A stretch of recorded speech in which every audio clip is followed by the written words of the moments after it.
Kesatuan Aksi Mahasiswa Muslim Indonesia. Jalan Indonesia 2045. Aksi kuat, ibadah, prestasi hebat. Ayo bangun lagi. Allahu Akbar.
Diriwayatkan oleh Ibnu Hibban, Al-Hakim dan yang lainnya dari sahabat yang mulia Sa'ad bin Abi Waqqas radhiyallahu ta'ala anhu. Rasulullah sallallahu alaihi wasallam bersabda, "Arba'un minas sa'adah." 4 termasuk kebahagiaan. Al-mar'atu salihah, wal maskanul wasi', wal jaru salih, wal markabul hani. Istri salihah, rumah yang luas, tetangga yang baik, dan kendaraan yang bagus. Kata Nabi SAW, ini termasuk kebahagiaan seorang hamba. Wa arba'un minasyaqa, dan 4 termasuk kebinasaan atau kecelakaan. Al-mar'atu su, wal jaru su, wal markabu su, wal maskanu dayyiq. Istri yang buruk, tetangga yang jelek, kendaraan yang tidak bagus, dan rumah yang sempit. Jadi ini lengkapnya hadis yang disebutkan oleh Al-Bukhari. Berbicara tentang 4 kebahagiaan. 4 kebahagiaan seorang hamba. Namun maksudnya kata para ulama, 4 kebahagiaan ini hanyalah kebahagiaan dunia. Hanyalah kebahagiaan dunia. Belum tentu menjadi kebahagiaan akhirat.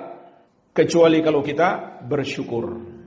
Dan kita gunakan segala kenikmatan tersebut untuk beribadah kepada Allah Subhanahu wa taala. Jadi yang pertama apa? Al-mar'atu salihah, istri salihah. Inilah kebahagiaan dunia yang pertama bagi seorang laki-laki, istri salihah. Begitu pula sebaliknya, kebahagiaan bagi istri, suami yang saleh. Dalam hadis lain diriwayatkan Imam Muslim, Nabi sallallahu alaihi wasallam bersabda, "Ad-dunya kulluha mata'.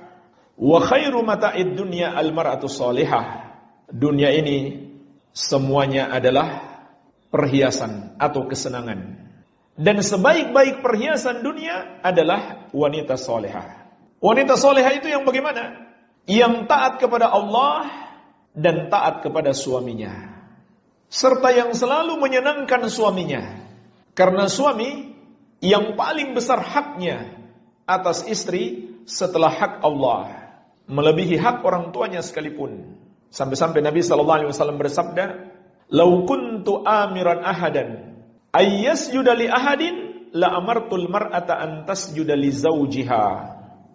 Seandainya boleh aku perintahkan seseorang sujud kepada orang lain, maka seorang wanita aku akan perintahkan sujud kepada suaminya. Namun itu tidak boleh dalam syariat, karena sujud itu hanya milik Allah. Kemudian dalam hadis yang lain diriwayatkan oleh Imam Al-Hakim, Nabi SAW bersabda, "Fa minas sa'adah al-mar'atu salihah taraha fatu'jibuka wa taghibu anha fata'manha ala nafsiha wa malik." Istri soleha itu adalah istri yang menakjubkanmu tatkala kamu memandangnya. Artinya dia berhias, dia tampil cantik di depan suaminya. Jangan sampai seorang istri di rumah dengan pakaian masak saja, lalu keluar rumah berdandan habis-habisan untuk dinikmati mata semua lelaki di jalan. Maka ini tidak dibenarkan. Makanya walaupun emas itu dibolehkan sebagai perhiasan wanita, itu tidak bermakna laki-laki lain boleh lihat, nggak boleh. Itu khusus bagi suaminya. Tapi kadang ada wanita keluar rumah seperti toko emas berjalan, nggak boleh. Betul, wanita boleh pakai emas, tapi itu khusus bagi suaminya. Namanya juga perhiasan untuk mempercantik diri. Nabi SAW menyatakan dalam hadis ini, termasuk kebahagiaan adalah istri soleha. Taroha fatu'jibuka. Kamu melihat dia, maka kamu terpesona kepadanya. Dan ketika kamu tidak ada, kamu merasa aman atas dirinya dan hartamu. Ketika kamu tidak ada, kamu pergi meninggalkan dia, mungkin pergi bekerja, atau urusan keluar kota, kamu merasa aman atas dirinya. Maksudnya, dia tidak bergaul dengan, atau tidak berhubungan dengan laki-laki yang bukan suaminya, bukan pula mahramnya. Kamu merasa aman. Dia tidak kontak-kontak dengan laki-laki yang bukan mahramnya atau bukan suaminya. Begitu pula pada hartamu, dia menjaga hartamu dengan amanah. Dalam hadis yang lain diriwayatkan oleh Imam Ahmad, An-Nasai dan yang lainnya, Nabi SAW juga bersabda, khairun nisa allati tasurruhu idza nadhara. Sebaik-baik wanita adalah yang menyenangkan suaminya ketika suami melihatnya. Wa tuti'uhu idza amara, dan menaati perintah suaminya. Wala tukhalifuhu fi nafsiha wala maliha bima yakrah, dan tidak menyelisihi suaminya dalam dirinya dan hartanya dengan melakukan apa yang tidak disukai oleh suaminya. Dalam hadis yang lain diriwayatkan Imam Abu Daud, An-Nasai dan yang lainnya, Nabi SAW bersabda, tazawwajul wadudal waluda fa inni mukathirun bikum. Nikahilah wanita yang penyayang lagi subur kandungannya, karena aku akan berbangga dengan banyaknya umatku di hari kiamat. Maksudnya penyayang kepada suaminya dan mau punya anak banyak. Bahkan dalam hadis Anas bin Malik dan Ibnu Abbas serta yang lainnya diriwayatkan oleh Imam An-Nasai dan yang lainnya, Nabi SAW bersabda, ala ukhbirukum binisaikum fil jannah. Maukah kalian aku kabarkan istri-istri yang akan menemani kalian sampai ke surga. Siapa mereka itu? Kullu wadudin waludin. Setiap istri yang penyayang kepada suaminya serta mau punya anak banyak. Jadi bukan penyayang kepada laki-laki lain, penyayang kepada suaminya. Itulah istri yang akan masuk surga bersama suaminya. Dan dia mau punya anak banyak. Idza ghadibat. Kemudian Nabi SAW menjelaskan juga sifatnya. Idza ghadibat, kalau dia lagi marah, au usi'a ilaiha, atau dia diperlakukan buruk, au ghadiba zaujuha, atau suaminya lagi marah, qalat, maka dia pun berkata, hadhihi yadi fi yadik la aktahilu bi gumdin hatta tarda. Wahai suamiku, inilah tanganku di dalam genggamanmu, mataku tidak bisa terpejam sampai engkau ridho. Artinya apa? Dia mengalah. Walaupun mungkin bukan dia yang salah, suaminya yang salah, maka dia mengalah. Dan suami mana, walaupun dia marah, tapi istrinya berlaku baik, istrinya mengalah, suami mana yang hatinya tidak meleleh. Jadi begitulah istri soleha dari sebagian hadis-hadis Nabi SAW. Maka ini kata Nabi SAW yang pertama. Namun jamaah sekalian, yang paling penting, yang lebih penting lagi adalah istri soleha itu adalah istri yang menolong suami dalam ketaatan, yang membantu suami dalam ketaatan. Di dalam hadis Abu Umamah Al-Bahili radhiyallahu anhu yang diriwayatkan oleh Imam Al-Baihaqi, Rasulullah SAW bersabda, qalbun syakir wa lisanun dzakir wa zaujatun salihatun tu'inuka ala amri dunyaka wa dinika khairun maktanazan nas. Hati yang bersyukur, lisan yang berzikir, dan istri solehah yang menolongmu dalam perkara dunia dan agama adalah sebaik-baiknya perbendaharaan manusia. Jadi inilah istri solehah yang menolong suami bukan hanya dalam perkara duniawi, tapi yang lebih penting lagi tentunya dalam perkara akhirat.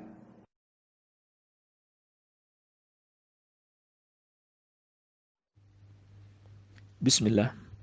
Apakah puasa ayyamul bid harus berurutan atau boleh dipisah.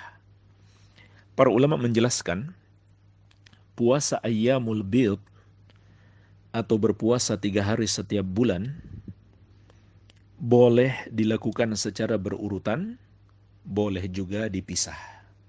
Boleh dipisah dilakukan kapan saja selama masih dalam bulan itu sebanyak 3 hari. Karena ada hadis-hadis yang bersifat umum. Di antaranya hadis yang diriwayatkan Al-Bukhari dan Muslim. Sahabat yang mulia Abu Hurairah radhiyallahu anhu berkata, "Awsani khalili sallallahu alaihi wasallam bithalathin la ad'uhunna hatta amuta. Sawmi thalathati ayyamin min kulli syahrin wa salatid duha wa naumin ala witrin." Kekasihku, yaitu Nabi Muhammad sallallahu alaihi wasallam, telah berwasiat kepadaku untuk melakukan 3 amalan, tidak aku tinggalkan sampai aku mati. Yang pertama, berpuasa 3 hari setiap bulan. Yang kedua, sholat duha. Yang ketiga, tidur setelah melakukan sholat witir. Maknanya, bagi orang yang khawatir tidak bisa bangun di akhir malam, maka hendaklah dia sholat witir dulu sebelum tidur. Tapi bagi yang punya persangkaan kuat atau yakin bisa bangun sebelum subuh, maka witir lebih afdol di akhir malam. Baik, jadi hadis ini menjelaskan kepada kita sunnah berpuasa 3 hari setiap bulan, dan Nabi SAW tidak mengharuskan hari tertentu. Juga hadis yang diriwayatkan Al-Bukhari dan Muslim dari sahabat yang mulia Abdullah bin Amr bin Al-As radhiyallahu ta'ala anhuma. Rasulullah SAW bersabda, "Wa sum minas syahri 3 ayyamin, fa innal hasanata bi asyri amthaliha, wa dhalika mithlu siyamid dahar." Dan berpuasalah 3 hari setiap bulan, maka satu kebaikan akan dilipatkan menjadi 10 kali lipat. Maka puasa yang kamu lakukan 3 hari setiap bulan itu akan menjadi seperti puasa setahun. Subhanallah. Hadis ini menjelaskan kepada kita keutamaan berpuasa 3 hari setiap bulan. Kalau kita lakukan dalam setahun, maka sama saja kita berpuasa selama 1 tahun. Karena 1 hari puasa dilipat gandakan menjadi 10 hari. Sebab 1 kebaikan Allah lipat gandakan menjadi 10 kali lipat. Berarti 3 hari sama dengan berpuasa sebulan.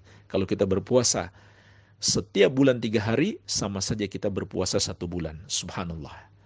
Hanya 3 hari setiap bulan, kita dapat pahala berpuasa selama 1 tahun. Ini di antara anugerah dan kemurahan Allah untuk hamba-hambanya.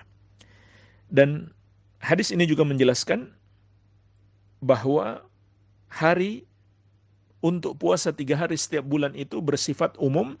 Rasulullah SAW tidak mengharuskan di tanggal tertentu. Hanya saja memang ada hadis yang diriwayatkan Imam At-Tirmidzi dari sahabat yang mulia Abu Dzar Al-Ghifari radhiyallahu anhu. Beliau mengatakan, qala li Rasulullah sallallahu alaihi wasallam. Rasulullah sallallahu alaihi wasallam telah bersabda kepadaku, idza sumta syai'an minasyahri fasum 13 wa 14 wa 15. Kalau kamu melakukan puasa di 1 bulan, hendaklah engkau berpuasa di tanggal 13, 14, dan 15. Maka jemaah sekalian, berdasarkan hadis ini, para ulama menjelaskan inilah tanggal puasa 3 hari setiap bulan yang paling afdal. Tapi bukan sebuah keharusan. Bukan sebuah keharusan. Jadi sekali lagi, boleh dilakukan selain di tanggal ini. Tanggal 13, 14, 15. Karena ada hadis-hadis yang bersifat umum. Dan boleh tidak berurutan. Ya misalkan 1 hari di pekan pertama, 1 hari di pekan kedua, 1 hari di pekan ketiga, maka boleh. Tetapi kalau kita lakukan di tanggal 13, 14, 15, maka itu lebih afdal. Dan itulah sebabnya jemaah sekalian disebut puasa ayyamul bid, karena dianjurkan berpuasa di tanggal 13, 14, 15, dan di hari-hari itu bulan dalam kondisi yang paling terangnya. Iya, hanya saja sekali lagi ini bukan sebuah keharusan. Sehingga kalau kita tidak sempat atau kita berhalangan untuk berpuasa di tanggal-tanggal tersebut, boleh kita berpuasa di hari-hari yang lain. Wallahu ta'ala a'lam. Habib Rizik berilmu. Dari mana Ustaz tahu dia berilmu? S1-nya di Riyadh, Imam Muhammad Ibnu Saud. S2, S3-nya di Malaysia. Doktor dia. Kemudian berani luar biasa. Sampai-sampai kata Habib di Yaman, 800 tahun sekali baru diturunkan Allah makhluk macam itu. Bukan kata saya. Itu kata Habib dari Yaman. Banyak Habib-Habib berilmu, banyak Habib-Habib yang berilmu itu banyak. Habib-Habib yang wara, yang zuhud, yang lembut banyak. Tapi Habib yang berani dan berilmu, itu 800 setahun sekali baru diturunkan Allah Ta'ala. Itulah salah satunya. Luar biasa itu. Untukmu wahai mahasiswa baru, adakah kami di tiap kampusmu? Jika ya mari dengarkan laguku. Kami adalah kesatuan aksi mahasiswa Muslim Indonesia, organisasi yang pas untuk kamu. Kamulah Muslim negarawan, kamulah pewujud harapan, kamulah sesungguhnya insan kader kami. Gabunglah wahai kau pemuda, gabunglah wahai mahasiswa, bergerak atau kau tertinggal, gabung kami.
Bagaimana hukumnya kalau saya menerima gadai sepeda motor dari orang, tapi motor tersebut saya pakai sehari-hari dan saya rawat motor tersebut?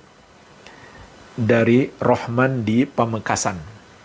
Sebelum saya jawab pertanyaannya ini jemaah sekalian, saya baca nama beliau, Rohman di Pamekasan. Saya harap namanya bukan Rohman saja, tapi Abdurrahman. Karena Rohman itu nama Allah Azza wa Jalla, khusus bagi Allah. Tidak boleh manusia bernama dengannya, tidak boleh. Kalau manusia punya nama Allah yang khusus bagi Allah, wajib untuk diganti. Jadi yang seharusnya adalah Abdurrahman. Mudah-mudahan ini hanya nggak sempat tulis saja. Iya. Jadi dari Saudara Abdurrahman di Pamekasan tentang hukum menggunakan motor gadaian yang beliau terima. Maka jemaah sekalian, barang gadaian itu ada dua macam, atau barang jaminan ada dua macam. Yang pertama dalam jual beli, yang kedua dalam hutang piutang. Yang pertama dalam jual beli. Ya, misalkan ada orang membeli kepada kita. Karena belum lunas, dia kasih jaminan berupa motor. Maka bolehkah kita menggunakan motornya? Jawabannya boleh kalau dia izinkan. Ada dua syarat kebolehannya. Pertama, kalau dia izinkan. Yang kedua, bukan sebagai manfaat yang kita dapatkan kalau dia terlambat membayar tagihan pembeliannya, lalu kita kasih tempo. Karena kalau kita kasih tempo, keterlambatan pembayaran itu bukan lagi semata akad jual beli. Di situ sudah ada akad hutang. Nah, sekarang kita bahas yang kedua. Barang gadaian atau barang jaminan dalam hutang piutang. Maka ini tidak boleh digunakan sama sekali walaupun pemiliknya mengizinkan. Walaupun pemiliknya mengizinkan. Kenapa jemaah sekalian? Karena ada kaidah yang disepakati ulama, kullu qardin jarra naf'an fahuwa riba. Setiap hutangan yang kita berikan kepada orang, lalu kita dapat manfaat darinya, maka itu adalah riba. Jadi, karena kita minjamkan dia uang, lalu motor yang dia jadikan sebagai jaminan, kita pakai. Berarti kita dapat manfaat dari piutang kita, atau dari pinjaman yang kita berikan kepada dia. Maka ulama sepakat, ini hukumnya haram, ini termasuk riba. Ya, ini tidak dibolehkan sama sekali, walaupun dia izinkan. Walaupun dia izinkan. Kecuali barang yang butuh perawatan. Saya rasa motor kalau dibiarkan saja ya nggak butuh perawatan. Barang yang butuh perawatan. Yang butuh perawatan itu misalkan hewan. Ya, kita digadaikan sapi. Dikasih barang jaminannya adalah sapi. Maka sapi butuh perawatan. Butuh dikasih makan, butuh dikasih minum. Maka boleh kita gunakan sebatas. Boleh kita gunakan sebatas dana yang kita keluarkan untuk perawatan sapi itu. Kalau lebih daripada itu, maka masuk kategori riba. Jadi tidak dibolehkan dalam syariat. Nah, pertanyaannya jemaah sekalian, bagaimana kalau dibalik? Yang mau menggunakan barang jaminan itu adalah pemiliknya. Dia mau pinjam, motor dia jaminkan tapi dia mau pinjam untuk mau pakai. Maka jawabannya boleh kalau orang yang memberi pinjaman kepada dia mengizinkan. Tidak mengapa. Iya. Jadi demikian jemaah sekalian, ini bisa jadi termasuk riba, termasuk dosa yang sangat besar kalau itu hutang piutang.